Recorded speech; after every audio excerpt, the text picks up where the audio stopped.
Merci. Bonjour, je m'appelle Rainer Fulmich et j'ai le plaisir d'être l'un des membres d'un groupe d'éminents avocats et juristes internationaux qui collaborent depuis de nombreux mois dans cette affaire très importante. Cette affaire, qui implique les crimes les plus odieux contre l'humanité, commis sous le couvert d'une pandémie de coronavirus à l'échelle mondiale, ne semble compliquée qu'à première vue. Mais lorsque vous rassemblez toutes ces pièces du puzzle, comme nous le ferons pour vous, avec l'aide de nombreux experts renommés et d'autres témoins au cours de cette procédure, vous constaterez 4 séries de faits. Premièrement, il n'y a pas de pandémie de corona, mais seulement une plandémie de tests PCR, alimentée par une opération psychologique élaborée visant à créer un état de panique constant parmi la population mondiale. Ce programme a été planifié de longue date. Son précurseur, qui a finalement échoué, était la grippe porcine il y a une douzaine d'années. Et il a été concocté par un groupe de super riches psychopathes et sociopathes qui haïssent et craignent les gens en même temps, n'ont aucune empathie et sont animés par le désir de prendre le contrôle total de nous tous, les peuples du monde. Ils utilisent nos gouvernements et les grands médias, qu'ils possèdent littéralement pour les deux, pour véhiculer leur propagande de panique 24 heures sur 24 et 7 jours sur 7. Deuxièmement, le virus lui-même peut être traité de manière sûre et efficace, avec des vitamines C, D, du zinc, etc. Et aussi avec l'utilisation non autorisée de l'ivermectine, de l'hydroxychloroquine, etc. Mais toutes ces méthodes de traitement, non pas alternatives, mais réelles, ont été interdites par ceux qui utilisent le prétexte de cette pandémie pour atteindre leur objectif ultime, qui est de faire en sorte que tout le monde reçoive, comme nous le montrerons dans cette procédure, des injections expérimentales non seulement inefficaces, mais aussi très dangereuses, voire mortelles. Troisièmement, les mêmes personnes qui ont fait de la grippe porcine, qui s'est finalement avérée être une grippe bénigne, une pandémie il y a 12 ans, en changeant d'abord la définition de ce qu'est une pandémie et en créant ensuite la panique, ont créé cette pandémie de corona. La grippe porcine a été leur première véritable tentative de créer une pandémie. Et tout comme l'un de ses objectifs à l'époque était de détourner notre attention des activités frauduleuses flagrantes de leur industrie financière, qu'il serait plus approprié d'appeler la mafia financière, qui était devenue visible avec la crise de Lehman, c'est également l'un des principaux objectifs de cette pandémie de corona aujourd'hui.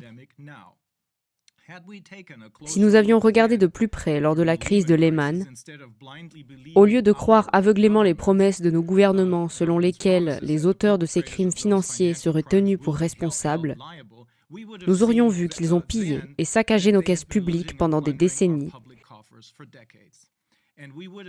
Et nous aurions vu que nos gouvernements ne sont plus nos gouvernements, mais qu'ils ont été pris en main par l'autre partie, par le biais de leur principale plateforme, le Forum économique mondial, qui a commencé à créer ses propres leaders mondiaux par le biais de son programme Young Global Leaders dès 1992, les premiers diplômés étant Angela Merkel et Bill Gates. Et nous aurions déjà compris à l'époque ce que nous allons vous montrer maintenant à travers cette procédure. Ces crimes financiers n'ont pas été contestés par nos politiciens parce qu'ils aident et encouragent ceux qui les commettent et profitent de ces crimes. Quatrièmement, en fin de compte, cependant, nous vous montrerons, à vous, le jury, que le but principal de l'autre partie est d'obtenir un contrôle total et complet sur nous tous. Cela implique la finalisation de leur pillage en détruisant délibérément nos petites et moyennes entreprises, nos commerces de détail, nos hôtels et nos restaurants, afin que des plateformes telles qu'Amazon puissent prendre le relais. Et cela implique le contrôle de la population, qui, selon eux, nécessite à la fois une réduction massive de la population et la manipulation de l'ADN de la population restante, à l'aide, par exemple, d'injections expérimentales d'ARNM. Mais cela nécessite également, selon eux, la destruction délibérée de la démocratie, de l'état de droit et de nos constitutions par le chaos, afin que nous acceptions finalement de perdre nos identités nationales et culturelles, et que nous acceptions à la place un gouvernement mondial unique, sous l'égide de l'ONU, qui est maintenant sous leur contrôle total, et leur Forum économique mondial, un passeport numérique dont chaque mouvement est surveillé et contrôlé, et une monnaie numérique que nous ne pourrons recevoir que d'une seule banque mondiale, la leur, bien sûr.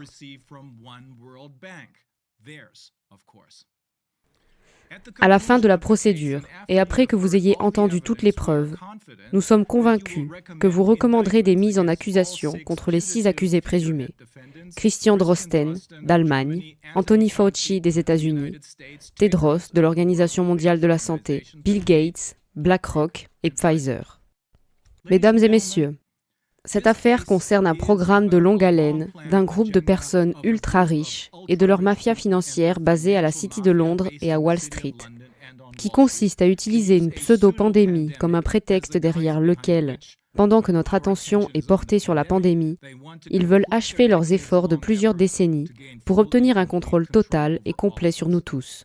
Il existe de nombreuses plateformes sur lesquelles ce groupe s'est réuni et a discuté de cet agenda. Mais la plus importante est celle du Forum économique mondial, qui a été inventé en 1971 par Klaus Schwab, alors âgé de 33 ans. Ses membres sont 1000 entreprises mondiales ayant un chiffre d'affaires annuel d'au moins 5 milliards de dollars. Des hommes politiques, des représentants des médias, des scientifiques et d'autres personnalités dites de haut niveau.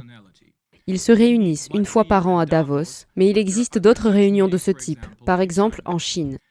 Et depuis 1992, ils ont créé et nous ont présenté leur propre groupe de leaders politiques pour le monde. Parmi les premiers diplômés, comme je l'ai déjà dit, on trouve Angela Merkel et Bill Gates en 1992. D'autres sont Sebastian Kurz, jusqu'à récemment chancelier d'Autriche, Justin Trudeau, Premier ministre du Canada, Jacinda Ardern, Première ministre de la Nouvelle-Zélande, Emmanuel Macron, président de la France, et beaucoup, beaucoup d'autres. Ce groupe, qui est maintenant appelé la clique de Davos, la publication The Great Reset de Klaus Schwab est l'une des sources les plus importantes pour cette organisation, promeut ouvertement le transfert des actifs du monde vers ce groupe de personnes super riches, de sorte qu'en 2030, les gens ordinaires ne posséderont rien et seront heureux, comme il est explicitement indiqué dans leur gouvernement mondial unique, avec une monnaie numérique qui nous sera donnée par leur banque mondiale unique. Et ils encouragent aussi ouvertement, en étroite collaboration avec des gens comme les défendeurs putatifs Bill Gates, les Rockefeller et d'autres, la réduction drastique de la population mondiale et la manipulation de l'ADN de la population restante jusqu'au transhumanisme. Leur objectif le plus important est, cependant, l'implosion contrôlée, par eux bien sûr, du système financier complètement pillé et l'introduction simultanée d'une monnaie numérique émise par une banque mondiale unique contrôlée par eux, et tout aussi important, l'introduction d'un gouvernement mondial sous l'ONU qui est passé sous leur contrôle total en 2019. À cette fin, ils ont fait des plans concrets pour cette pandémie de corona depuis au moins le printemps 2001. L'opération Dark Winter, suivie d'une autre répétition de ce type, l'exercice Lockstep de la Fondation Rockefeller en 2010. Enfin, l'Event 201 en octobre 2019 à New York, parrainé par le Johns Hopkins Center for Health Security, la Fondation Rockefeller, le Forum économique mondial et la Fondation Bill et Melinda Gates. Membres du jury, nous allons appeler un certain nombre de différents témoins experts très renommés de tous les horizons de la science, mais aussi des témoins qui témoigneront des dommages qu'ils ont subis suite à l'obtention des injections expérimentales. Après nos déclarations préliminaires, nous commencerons dans une semaine par appeler d'anciens membres de l'armée américaine. James Bush, qui a participé à l'opération Dark Winter en 2001.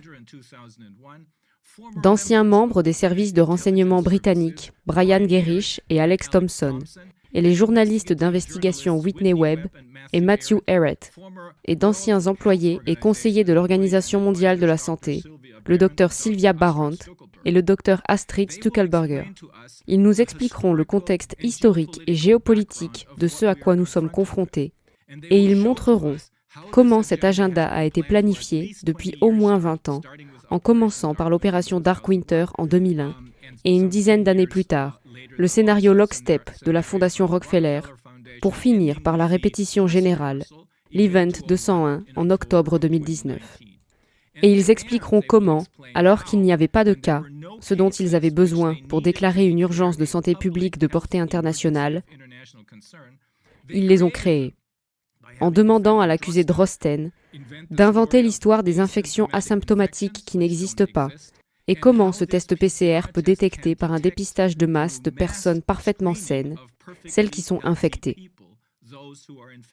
C'est un mensonge, comme nous le montrerons.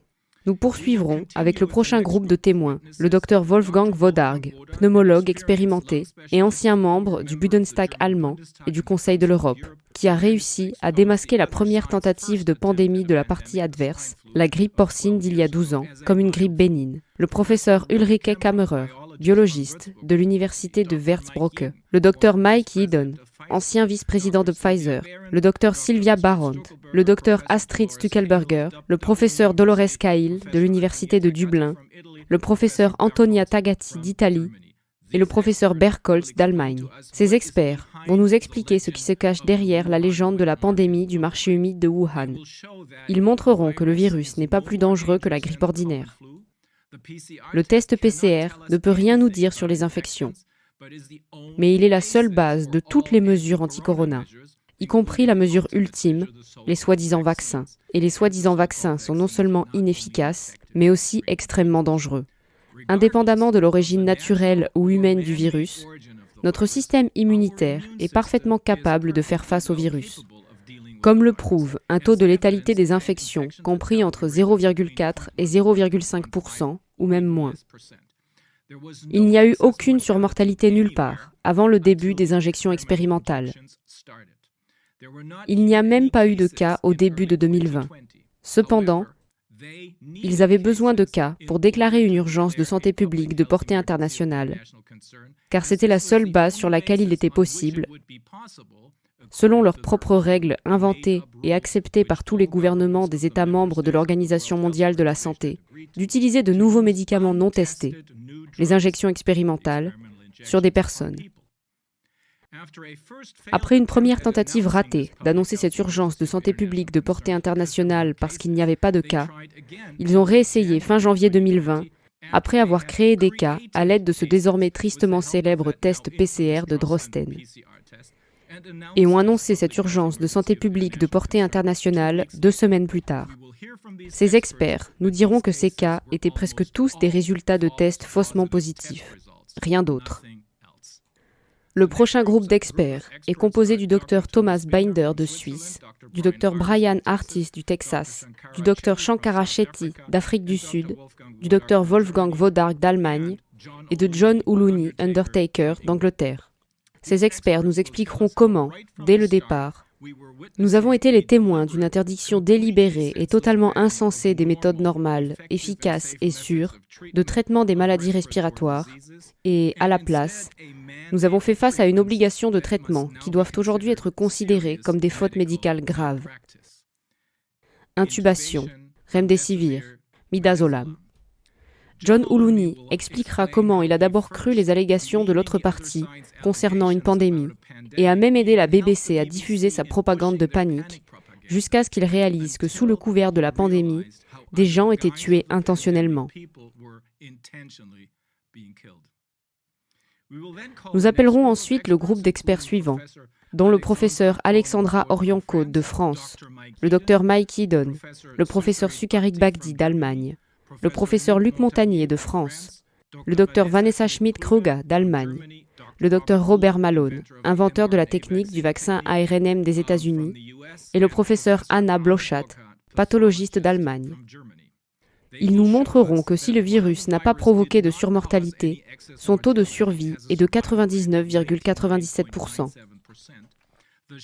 Les injections tuent maintenant des gens et ont causé une surmortalité allant jusqu'à 40% depuis septembre, en raison d'un empoisonnement par la protéine Spike et de l'arrêt de notre système immunitaire.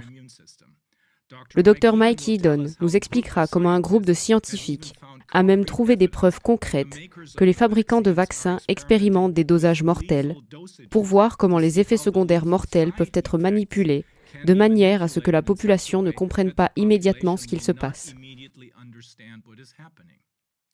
Le groupe d'experts suivant nous expliquera comment nous avons pu en arriver là.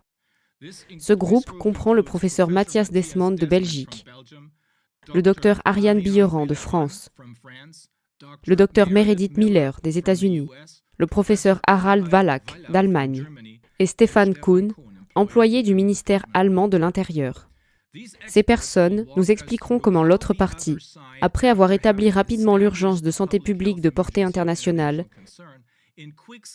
nous a présenté le confinement, les obligations absurdes et dangereuses du port du masque et la distanciation sociale très nuisible, à la fois physiquement et psychologiquement, jusqu'à ce qu'ils arrivent à leur objectif ultime, les injections inefficaces et dangereuses, voire mortelles.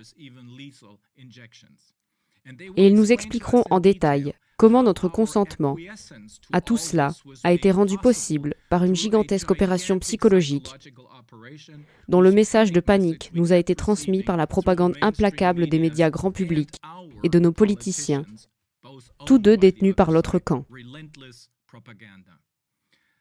Le groupe d'experts suivant comprend Leslie Manookin, ancienne banquière d'affaires américaine, Naomi Wolf, journaliste et auteure américaine, Hans Juf, économiste allemand, le professeur Christian Kreist, économiste allemand, le professeur Ogareko, économiste allemand, et Marcus Karl, économiste allemand.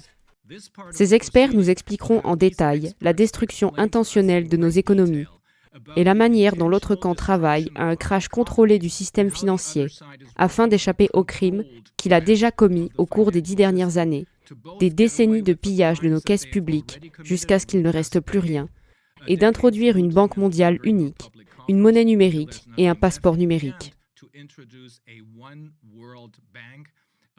Le dernier groupe d'experts comprend Matthew Ehret, un journaliste d'investigation du Canada, Vera Sharav, une survivante de l'Holocauste, Ilana Rachel Daniel, d'Israël, le rabbin Smith de New York, Patrick Wood, un expert en technocratie des États-Unis, Avital Livni, d'Israël.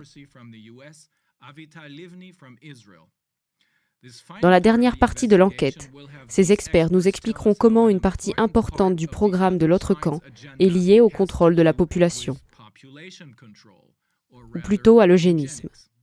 Après la Seconde Guerre mondiale, l'eugénisme avait mauvaise réputation, comme l'a dit Julian Huxley, qui a fondé l'ensemble de l'UNESCO. Mais lui et le très grand groupe de personnes qui soutenaient l'idée de l'eugénisme allaient bientôt pouvoir poursuivre leurs efforts dans ce sens. Il l'a expliqué ouvertement. Les parallèles entre ce qu'il s'est passé il y a 80 ans et ce qu'il se passe maintenant ne doivent pas être ignorés. Vera Sharav nous le rappellera. Après avoir entendu toutes les preuves, nous ne doutons pas que vous recommanderez des actes d'accusation contre tous nos défendeurs putatifs pour crimes contre l'humanité. Merci.